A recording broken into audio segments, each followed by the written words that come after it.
అందరికీ నమస్తే అండి. అందరూ ఎలా ఉన్నారు? నేనైతే చాలా బాగున్నాను. ఈరోజు ఈ వీడియో మా పెరట్లో ఒక సీతాఫల చెట్టు చాలా చిన్నది.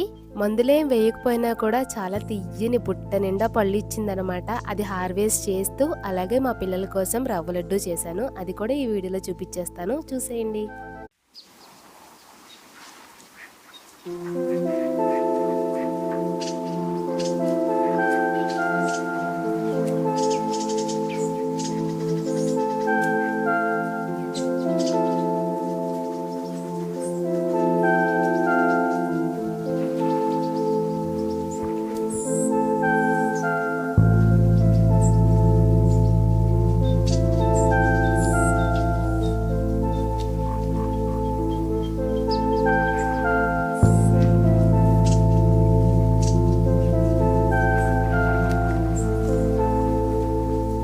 ఎలాంటి మందులు వాడకుండా ఎంత మంచి ఫలాలు ఇచ్చిందో చూసారా? ఈ చెట్టుకి ఎంత కృతజ్ఞత చెప్పుకున్నా తక్కువేనండి.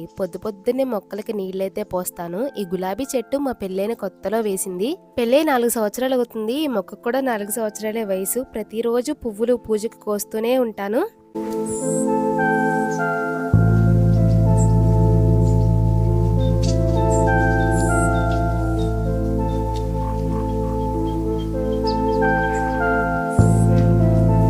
ఈ వంకాయ మొక్కలు వేసి చాలా రోజులైంది. కాయలు కూడా కాస్తూనే ఉన్నాయి. కాకపోతే దీనిపైన ఆకులపైన ఏదో పెస్ట్ వచ్చింది. దానికి పెస్టిసైడ్స్ ఏం వాడను కాబట్టి పుల్లటి మజ్జిగ కానీ లేదంటే పొయ్యిలో వచ్చే బూడిద కానీ స్ప్రే చేస్తే ఆ పెస్ట్ అనేది మొత్తం పోతుంది అనమాట.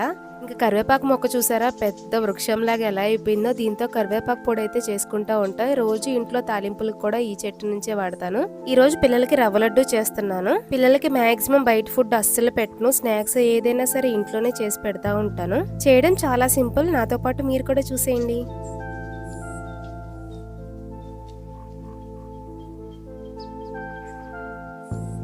ముందుగా కొబ్బరిని చిన్న చిన్న పీసెస్ గా కట్ చేసుకొని ఇలా తురుముకోవాలన్నమాట.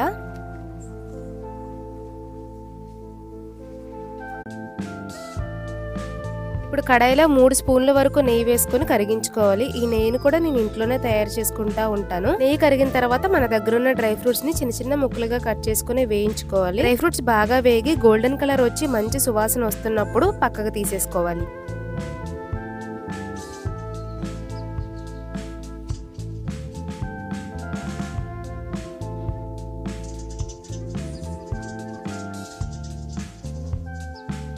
ఇప్పుడు ఇదే నెయ్యిలో 1 కప్పు వరకు బొంబాయి రవ్వను వేసుకుని మంచి గోల్డెన్ కలర్ వచ్చి సువాసన వచ్చేంత వరకు ఫ్రై చేసుకోవాలి.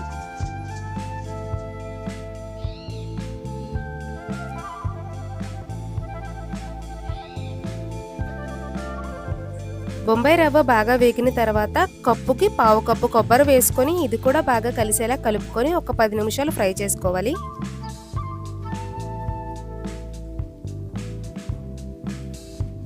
ఇవి బాగా ఫ్రై అయిన తర్వాత పక్కకు తీసేసుకోవాలి. ఇప్పుడు అదే కడాయిలో కప్పు బొంబాయి రవ్వకి 1/2 కప్పు పంచదార పోసుకుని 1/2 కప్పు వాటర్ పోసుకొని కరిగించుకోవాలి.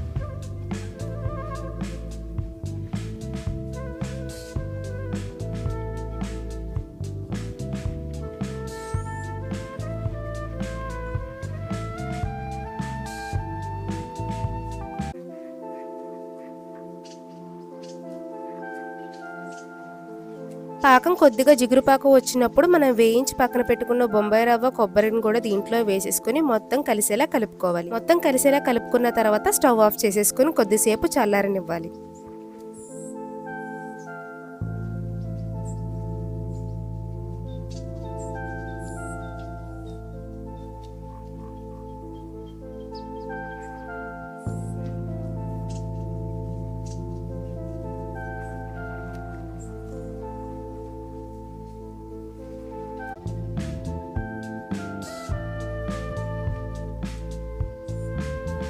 ఇప్పుడు చేయికి నెయ్యి అప్లై చేసుకొని రవ్వ మొత్తాన్ని చిన్న చిన్న ఉండలుగా కట్టేసుకుంటే సరిపోతుంది. పిల్లలకి బయట ఫుడ్ ప్రమాదం అని తెలిసి కూడా కొంతమంది తప్పక పెడుతున్నారు. దయచేసి అది మానేసి మీకు వీలున్నప్పుడే ఇలాంటివి చేసి పెట్టండి.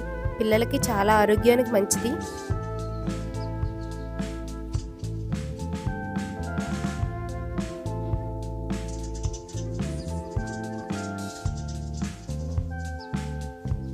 వీడియో ఇంతవరకు చూసినందుకు చాలా థ్యాంక్స్ అండి. వీడియో మీకు నచ్చినట్టయితే లైక్ చేసి మీ అభిప్రాయాన్ని కామెంట్ సెక్షన్‌లో కామెంట్ చేసేయండి. వీడియో నచ్చితే మన ఛానల్‌ని ఫాలో అయిపోండి. Thank you for watching.